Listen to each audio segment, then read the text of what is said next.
Guys, today in this video gonna to show you how to pin and unpin tabs in Google Chrome. So guys, if you want to pin and unpin tabs in Google Chrome, so very easy. Firstly, open Chrome browser,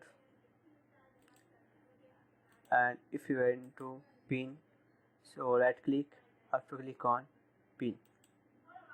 That is. And if you want to unpin, so tabs, right click, after click on unpin. That is.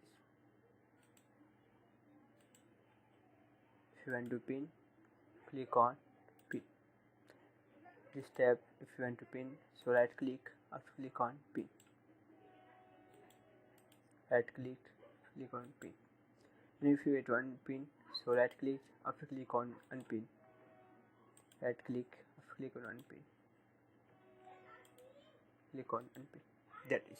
So guys, this is very simple and easy method if you want to pin and unpin tabs in Google Chrome.